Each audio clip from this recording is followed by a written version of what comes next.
Buck is a big, don't, bruh. I hate Buck. I hate young Buck, fam.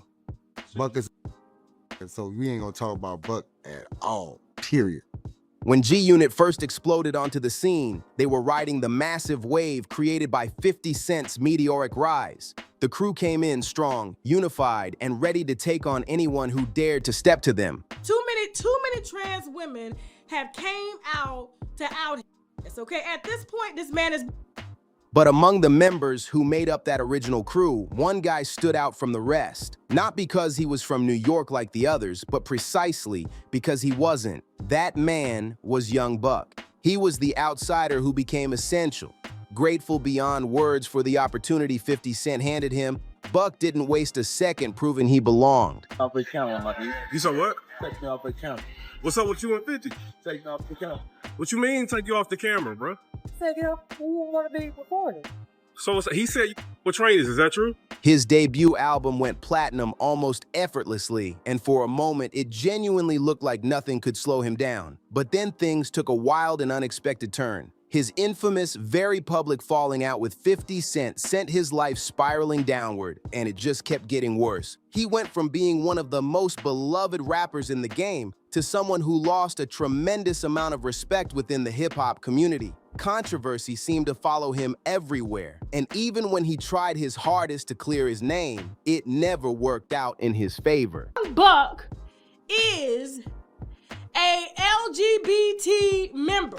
Whatever the you thought you seen on the tape, ain't no mother tape or no mother punk sucking my.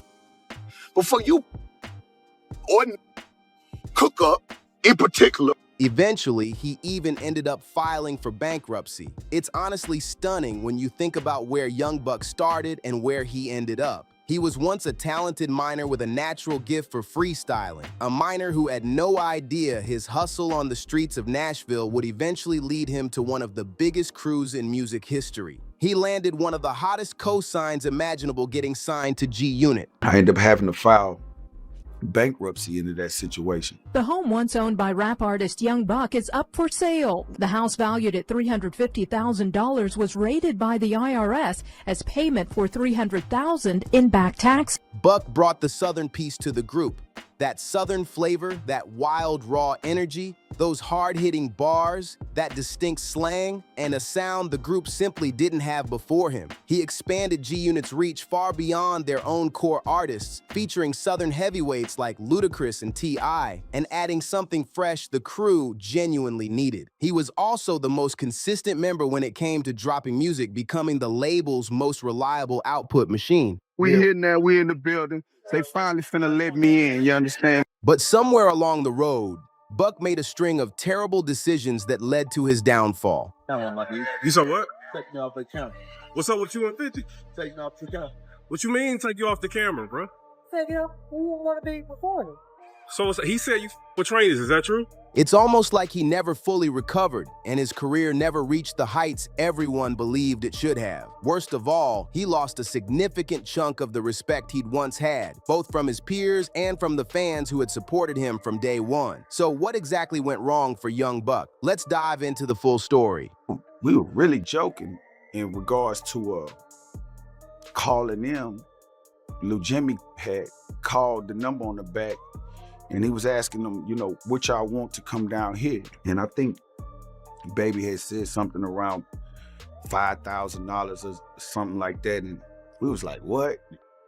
We couldn't believe it. When Young Buck was just a kid, he used to freestyle constantly with his friends, battling anyone he could find around Nashville. That relentless grinding is how he first started building a name for himself locally. One day, he and his close friend Lil Jimmy stumbled across a CD from BG, who at the time was signed to Cash Money Records. The album was called Chopper City, and printed on the back cover was a phone number for Cash Money Records itself. Without really understanding the weight of what they were doing, Buck and Lil Jimmy called the number. For opportunity, I seen opportunity, I took it. I was supposed to be in school at the time. I dropped out of school. For those years, I mean, they progress was happening. You never even heard me on a project. Time passed and I'm watching all this success and not seeing nothing happen for me. It became a time where I was like, this ain't gonna work. They told Cash Money they wanted to book them for a show in Nashville, claiming they had around $5,000 to make it happen. Yeah, I became older, a little more eager for wanting my shot to happen, and I left. Shockingly, Cash Money took the bait and agreed to the show. Next thing they knew, the entire Cash Money roster showed up in Nashville ready to perform. Of course, the show never actually happened, since there was no real money or promotion behind it. Instead, Buck and Lil Jimmy ended up simply meeting everyone from Cash Money face to face. The first thing Birdman did was ask Buck to spit a freestyle on the spot. Buck went bar for bar with Lil Wayne, trading verses back and forth. Birdman was impressed enough that he decided to take young Buck under his wing, bringing him from Nashville to New Orleans with the intention of eventually signing him. Ordeal back in the streets, I ended up getting shot in a home invasion and a robbery. Buck was only 14 at the time, and this was 1995. He dropped out of school entirely to focus on his music career. Cash Money Records wasn't yet the powerhouse label it would eventually become. Birdman was still grinding hard with a whole stable of artists, trying to make them blow up nationally. Buck joined hoping to make it big right alongside them. The call again from Baby. You know, this time it was more or less, yo, I'm about to start this group called Head Busters. So, you know, at the end of the day, I went back, being there for like a week or so of sitting around. I started to get a little itchy. Like you said, I done became a man now. It ain't like I was a child. But as the years rolled by, things didn't unfold the way Buck had envisioned. He spent roughly 3 to 4 years affiliated with Cash Money, and during that entire stretch, none of his music ever got released. He got sidelined while other Cash Money artists, Lil Wayne, Juvenile, and BG, were blowing up around him. It was frustrating because he had all this raw talent with no real outlet to show it. It's like, man, you want to get up out of here for a minute? You know what I'm saying? And I took that ride with Juvie, and that's where my career started, with Juvie. About the only tangible thing Buck has to show from his Cash Money years is a brief appearance in the Big Timers' Big Ballin' music video. By 1999, Buck had had enough.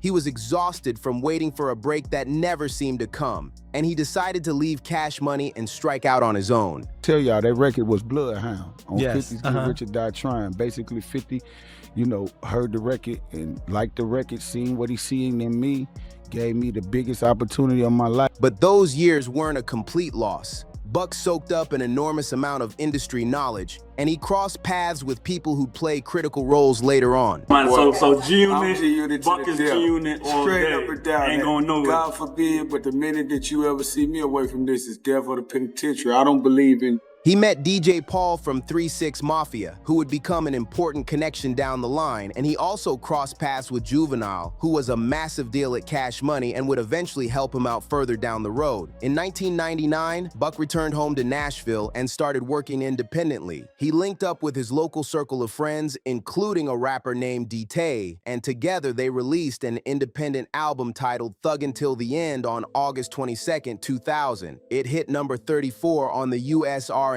charts and number 17 on the US independent charts, moving around 10,000 copies, and convincing Buck that music could genuinely be his path forward. Even though he was starting to make decent money, he still had one foot in the streets. That dual life came to a violent head when he survived a home invasion robbery and was shot multiple times, an experience that forced him to rethink his choices. He decided to leave the street life behind for good and dedicate himself entirely to his music. That's how it's supposed to be. Hold on, man. That way he started at. Started at. So like I said, Young Money, Cash Money, Young Buck. After word got around about the shooting, DJ Paul reached out. DJ Paul had been a fan of Buck's ever since the Cash Money days, and he arranged for Project Pat to drive Buck from Nashville to Memphis. The two recorded several tracks together, and one, titled Memphis, made it onto 3 6 Mafia's album, When the Smoke Clears 6661. Although that was a good look for Buck, he never officially signed with 3 6 Mafia, and instead went back to Nashville to keep grinding independently. As his local buzz kept growing, Birdman noticed him again and reached out about a new group called Head Busters he wanted Buck to join. Buck flew back to New Orleans, and this time everything looked different. Bigger offices, flashier cars. Cash Money had genuinely blown up since he'd left. But after a week of waiting around with no paperwork signed, Buck grew frustrated again. During that stretch, he ran into Juvenile, who told him plainly, "I'm leaving Cash Money. Come and join me. I'm starting my own thing." You can take this as official notice right here because we're on the hottest morning show in the world right now. Ow. Young Buck is no longer in the group G Unit, but signed to G Unit as a solo artist. That's what led Buck to join Juvenile's new label, UTP. Young Buck did receive a contract to formally sign with UTP, but he never actually signed it. He stashed the paperwork under his bed, meaning that technically he was never truly signed to Juvenile's label. Even so, during his time with UTP, he put out 2 projects, a solo album called Born to Be a Thug, released October 10th, 2002, and a compilation with the group UTP Playas, which dropped 2 days earlier on October 8th, 2002. As time passed, Buck realized Juvenile was dealing with his own serious issues with Cash Money. At one point, Juvenile told him, "If you come across an opportunity, go ahead and take it." That advice would prove prophetic. While on tour with Juvenile, the group ended up in New York, and around that time in 2002, 50 Cent had the hottest buzz in the entire city. The tour bus driver happened to have a connection to 50 Cent's former manager, Shaw Money XL, and Buck kept pestering him to get 50 aboard the bus. That says this auction was the last resort as it tries to get the nearly $200,000 in taxes the former G Unit star owes. Eventually it happened, though 50 was really only there to record with Juvenile. While the two of them worked in the back of the bus, Buck played some of his solo tracks for Lloyd Banks and Tony Yayo. One track caught Lloyd Banks' attention, and he brought it straight to 50. 50 liked it enough to jump on it himself, and it would later become Bloodhound, which appeared on Get Rich or Die Tryin'. Despite liking Buck personally, 50 couldn't offer him a deal right away since Buck wasn't signed to any label. As things progressed, Buck's arrangement with UTP fell apart, and a week later, 50 Cent called him up directly and said, "We want that Bloodhound track. We'll pay you $20,000 for it and let us put it on the album." The track got mixed by both Eminem and Dr. Dre, and 50 flew Buck out to Los Angeles to meet with him, Eminem and Dr. Dre, and to officially sign him to G Unit Records. So Buck's first genuine major splash with G Unit Records came through his feature on 50 Cent's Get Rich or Die Tryin' album on the track Bloodhound. Instead of pushing Buck straight into a solo debut, 50 first dropped a full G Unit group album titled Beg for Mercy. It served as Buck's grand introduction to the world, and it worked spectacularly, peaking at number 2 on the Billboard 200 and selling 377,000 copies in its first week alone. To date, it sold over 2.7 million copies domestically and sits close to diamond status worldwide. That set the stage for Young Buck's solo debut. Heading into 2004, G Unit first dropped a mixtape to build anticipation. Welcome to the Hood, released May 31st, 2004, hosted by DJ Who Kid. That summer also brought his first single, Let Me In, featuring 50 Cent, released July 2nd, which peaked at number 34 on the Billboard Hot 100. Then, on August 24th, 2004, Buck dropped his debut studio album, Straight Outta Cashville. It debuted at number 3 on the Billboard 200, moving 361,000 copies in its opening week and eventually going platinum. The second single, Shorty Wanna Ride, dropped August 26, 2004, and became Buck's highest charting solo single ever, peaking at number 17 on the Hot 100. However, Buck's rising success was soon overshadowed by a violent incident at the 2004 Vibe Awards, held on November 15th. That night brought together the who's who of hip-hop: Dr. Dre, Eminem, 50 Cent, the entire G Unit crew, and Suge Knight. During the event, a man named Jimmy Johnson allegedly assaulted Dr. Dre, and in the chaos, Buck allegedly stabbed him in response. Buck went on the run but turned himself in a few days later. It took about a year and a half for the case to resolve, resulting in 3 years of probation and 80 hours of community service. Throughout 2005, Buck didn't release a full new album but stayed busy featuring on tracks and dropping an independent project promoting up-and-coming artists he was mentoring. 50 had by then expanded G Unit, handing Buck control over the newly created G Unit South, and Buck kept the momentum going with several successful mixtapes. Behind the scenes, though, things were getting rocky within G Unit Records. 50 Cent and his former manager, Shaw Money XL, who managed the entire roster, began clashing over business matters. 50 told everyone to find new management, but Buck, out of loyalty, refused to leave Shaw Money XL.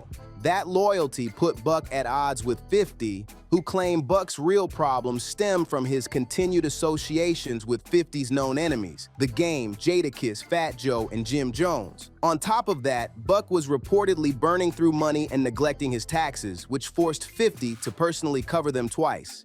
When it happened a third time, 50's patience ran out.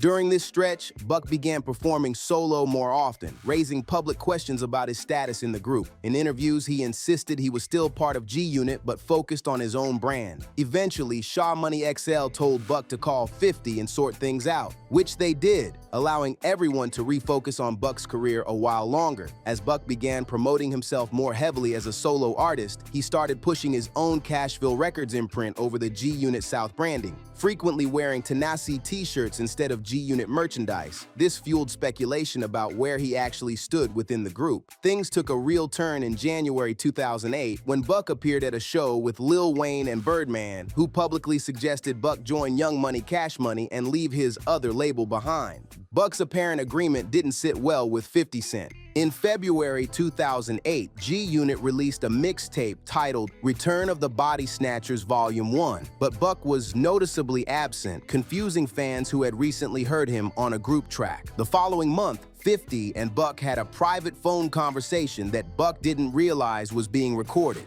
Despite the tension, they managed to patch things up during that call. Unfortunately, this reunion would prove short-lived.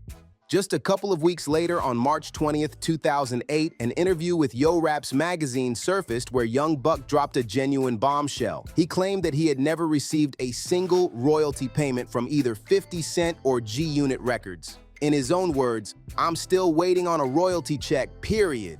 I've never seen a royalty check since I've signed with G-Unit. So hell yeah, I'll tell you one damn thing. That show money is good. I've never in my career cashed a royalty check. How you like that?" Naturally, this comment stirred up an enormous amount of new tension between Buck and 50. The complicating factor was that the interview itself was actually old. The magazine had simply chosen to release it months after it was originally conducted, well after tensions had cooled. Shaw Money XL, still serving as Buck's manager at the time, tried to put out the fire almost immediately, issuing a statement the very next day, March 21st, 2008. He firmly denied the claim, stating, "There has been a new rumor going around, that 50 Cent has not paid Young Buck any royalties. I, as Buck's manager and former president of G-Unit Records, want to make it clear that the rumor is false. Young Buck has cleared over $10 million from working under 50's and my guidance. I don't know if the writer waited 2 months from the interview to stir some new drama up or took his words wrong, but Buck is waving the G-Unit flag strong. I also add that any talks of Buck signing to any other labels are false. People are playing on the divide and conquer card, and that's not going to work."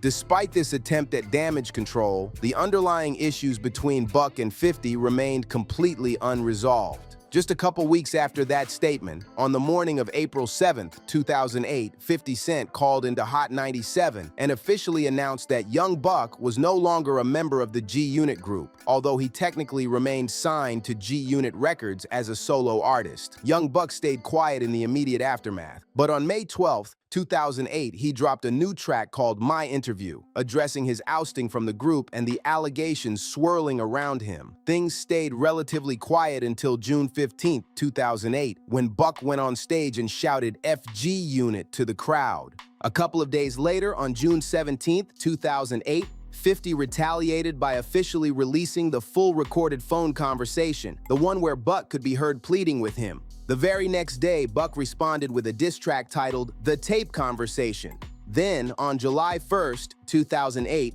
G-Unit released their second album, Terminate on Sight, but Buck was only featured on 4 tracks, a clear sign of how far the relationship had deteriorated. For the rest of 2008, Buck didn't release much new music.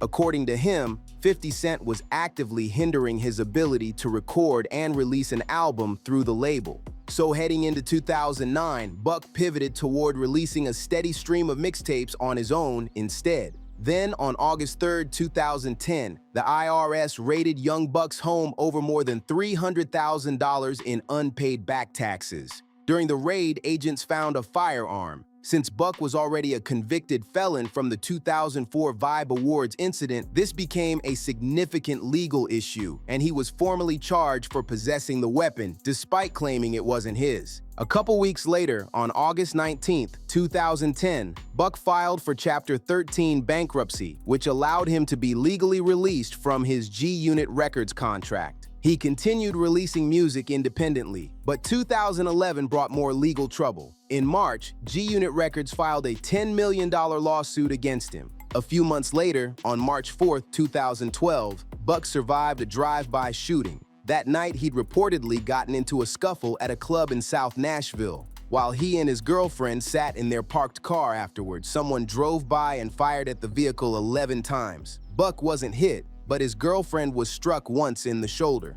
On July 13, 2012, Buck was sentenced to 18 months in prison on weapons charges. The following month, the IRS auctioned off a number of his possessions, collecting around $53,000, calling it a last resort after other collection efforts failed. On August 6, 2012, Buck officially turned himself in to begin serving his sentence. After serving his time, Buck was finally released on October 2, 2013. In the immediate aftermath of his release, he didn't drop any new music for quite a while, and there was clearly a lot of downtime and rebuilding happening behind the scenes. Meanwhile, 50 Cent had quietly been working to mend fences with other former G-Unit members, including Tony Yayo and Lloyd Banks, and eventually with Young Buck as well. On June 1, 2014, during Hot 97 Summer Jam Festival, 50 Cent brought out all three of his former group mates on stage together, and the crowd absolutely went wild. This moment marked an official G-Unit reunion. Following that reunion, the group flooded the streets with a wave of freestyles over other popular artists' beats, a classic G-Unit move from their earlier glory days. They even announced plans to release 2 new EPs together, and for a while, it genuinely seemed like things were solid again between Buck and 50 Cent. However, fast forward to 2018 and the relationship soured once again. From 50 Cent's perspective, he felt that Young Buck still owed him over $300,000.